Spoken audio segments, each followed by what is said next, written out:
Hello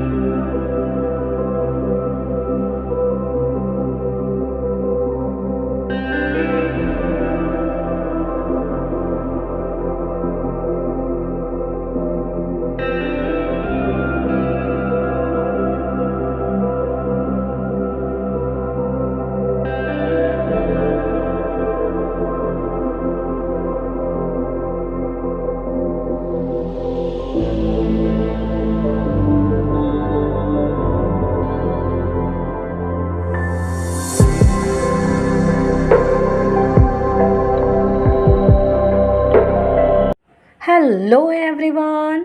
तो आज हम इस वीडियो के द्वारा गुजरात बोर्ड का हिंदी जो कि क्लास 10th का है, इसके चैप्टर नंबर 8 सुधा मूर्ति इसे पढ़ रहे थे। इसके अभ्यास कार्य पार्ट 1 को हमने किया।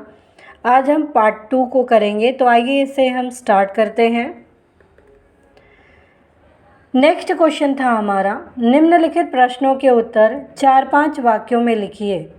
जिसका पहला क्वेश्चन है, साक्षात्कार में सुधा ने अपनी दृढ़ता का परिचय कैसे कराया।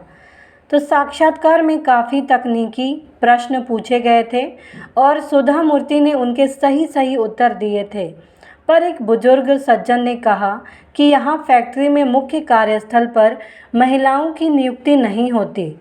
उनका उत्तर सुनकर सुधा ने दृढ़तापूर्वक कहा कि आपको कहीं न कहीं से तो शुरुआत करनी होगी, वरना आपकी फैक्ट्री में कभी भी कोई महिला काम नहीं कर पाएगी। और सुधा को उस कंपनी में इंजीनियर के पद पर नियुक्त कर दिया गया।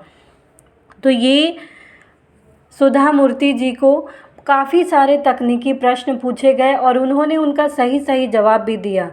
जब एक बुजुर्ग सज्जन ने उनको कहा कि फैक्ट्री में महिलाओं की नियुक्ति नहीं होती है, तब उनको सुधा मूर्ति जी ने जवाब दिया कि कहीं ना कहीं से तो शुरुआत करनी ही होगी। अगर ऐसा नहीं होगा तो फैक्ट्री में कभी भी कोई महिला काम कर ही नहीं पाएगी। इसके कारण सुधा को उस कंपनी में इंजीनियर के पद पर नियुक्त कर दिया गया। नेक्स्ट है, सुधा के स्थान पर आप होते तो क्या करते। आज की नारी प्राचीन काल की नारी नहीं रह गई है। प्राचीन काल में महिलाओं के लिए विभिन्न कारणों से शिक्षा और विकास के अवसर उपलब्ध नहीं थे। वह पुरुष प्रधान समय था। तब महिलाओं के लिए बहुत कम क्षेत्र उपलब्ध थे। इसलिए लोगों की धारणा बन गई थी कि महिलाएं कुछ निश्चित कार्य ही कर सकती है। आज महिलाओं के लिए शिक्षा, तकनीक, राजनीति, व्यवसाय, विज्ञान आदि हर क्षेत्र खुले हैं। प्रत्येक क्षेत्र में महिलाएं पुरुषों के साथ कंधे से कंधा मिलाकर कार्य कर रही हैं। वे कार्यालयों में नियुक्ति से लेकर शिक्षिका, वैज्ञानिक, व्यवस्थापिका, इंजीनियर, नेता आदि सभी रूपों में अपना महत्व सिद्ध कर चुकी हैं। इसलिए सुधा के स्थान पर यदि मैं होता या होती तो किसी महिला संगठन से संपर्क कर किसी चैनल पर बड़े पैमाने पर डिबेट आयोजित करता है, ताकि देश की सभी शिक्षित युवतियों को अपने साथ होने वाले भेदभाव की जानकारी होती और इस प्रकार के नियुक्तों की आंखें खुल जाती कि महिलाएं भी हर क्षेत्र में तत्पर होकर कार्य कर सकती हैं। नेक्स्ट है, सुधा मूर्ति महिलाओं के लिए किस प्रकार प्रेरणा मूर्ति हैं। सुधा मूर्ति एक साहसी और दृढ़ संकल्प वाली महिला हैं। वे समाज विकास तथा समाज सुधार के प्रति समर्पित हैं। महिलाओं के प्रति अन्याय उन्हें सहन नहीं होता।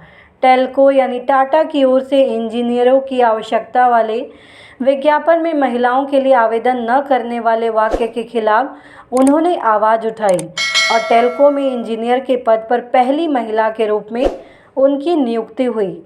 इसके बाद उन्होंने अपने पति नारायण मूर्ति के साथ इन्फोसिस जैसी कंपनी की स्थापना की। वे इन्फोसिस फाउंडेशन की चेयरपर्सन बनी और इसके माध्यम से उन्होंने समाज विकास, लेखन, समाज सुधार, शिक्षा, चिकित्सा, गरीब छात्रों की सहायता, स्कूलों की इमारतों का निर्माण जैसे अनेक कार्य किए।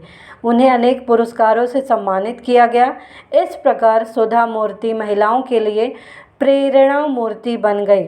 उन्होंने महिलाओं के प्रति जो अन्याय हो रहा था उसका डटकर सामना किया और अन्याय उनको बिल्कुल भी सहन नहीं था।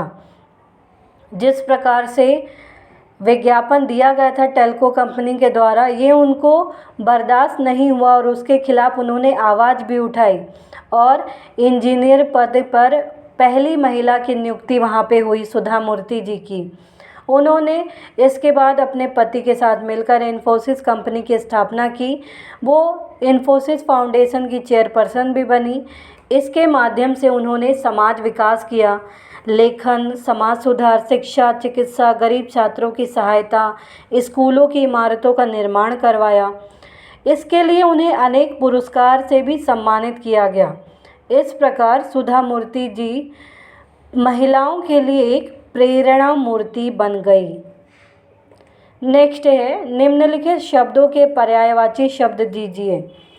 पर्यायवाची यानी समानार्थी शब्द, सेम मीनिंग निकलने वाले शब्द आपको बताते हैं।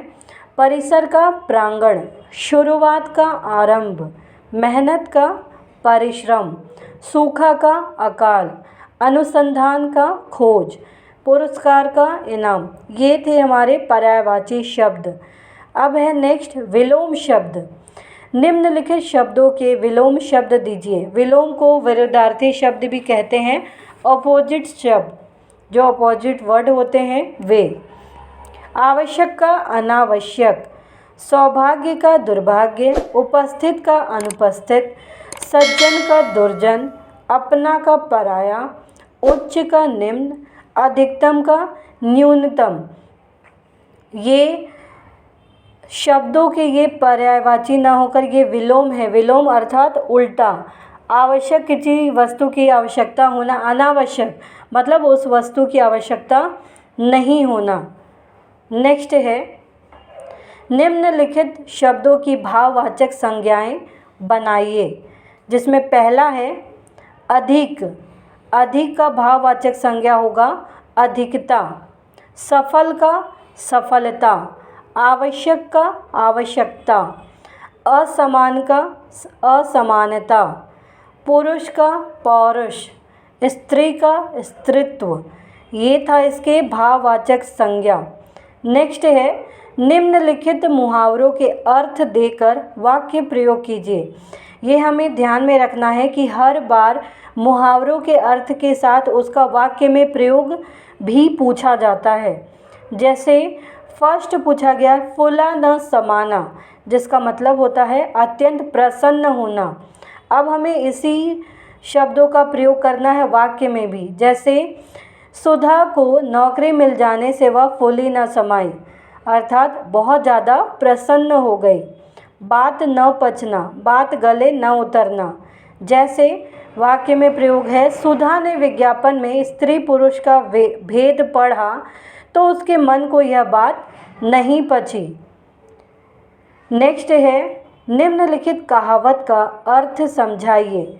जिसका क्वेश्चन है दिन दुनी रात चौगनी करना, यानी बहुत तेज़ी से प्रगति करना, बहुत तेज़ी से।